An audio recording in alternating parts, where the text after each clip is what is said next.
বাজ বাজ বাজ টানা বেজে চলেছে এই শব্দ। তার সন্দেহেই ভেসে আসছে আরও কিছু শব্দ।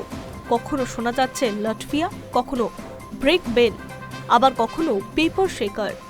কিন্তু এই শব্দ বা শব্দের বন্ধের অর্থ কি জানেন না কেউই। বোধগম্য হওয়ার কথাও নয়। তবে এই সবই মর্স কোড বা কোনো গুপ্ত সংকেত, সে ব্যাপারে সকলেই নিশ্চিত। কারণ আমেরিকার সঙ্গে ঠান্ডা লড়াইয়ের সময় এই সংকেত থেকেই শত্রুপক্ষের গতিবিধি জানতে পারত সোভিয়েত সেনারা। কিন্তু সেই রেডিও সিগন্যাল সাম্প্রতিককালে কেন এত সক্রিয় হয়ে উঠেছে তা নিয়ে জোর আলোচনা শুরু হয়েছে আন্তর্জাতিক মহলে। অনেকের আশঙ্কা এই সক্রিয়তা নিশ্চয়ই কোনো যুদ্ধের ইঙ্গিত, এমনকি পরমাণু যুদ্ধের আশঙ্কাও করা হচ্ছে। কম তরঙ্গ দৈর্ঘ্যের এই রুশ রেডিও স্টেশনের নাম UVB-76, ডাকনাম দ্য বাজার।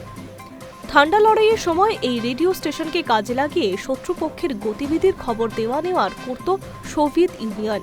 এই রেডিও স্টেশনগুলির বিশেষত্ব হল এটি সারাক্ষণ সক্রিয়।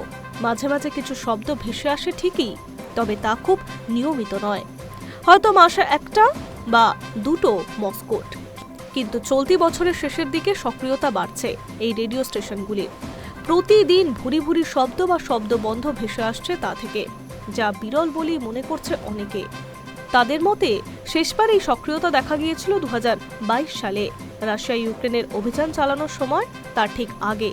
তাই যুদ্ধের আশঙ্কা অমূলক নয়। এই আশঙ্কা আরও একটি কারণে রয়েছে। রেডিও সিগন্যাল লাটভিয়া শব্দটি শোনা গিয়েছে। লাটভিয়া ইউরোপেরই একটি দেশ, ন্যাটো জোটের সদস্য।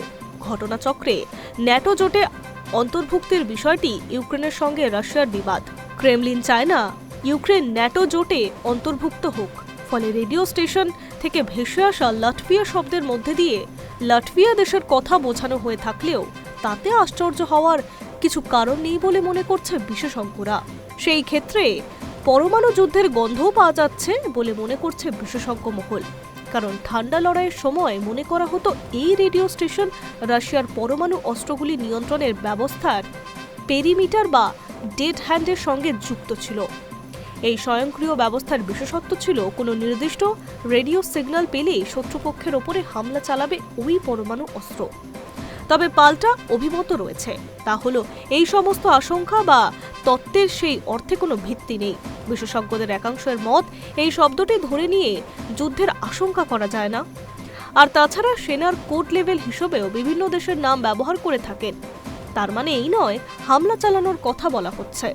হতে পারে কোনো পরীক্ষা নিরীক্ষা চলছে, জরুরি পরিস্থিতিতে রেডিও স্টেশন সক্রিয়ভাবে কাজ করবে কিনা হয়তো তাই দেখার চেষ্টা চলছে, যা অস্বাভাবিক নয়। Hi News network.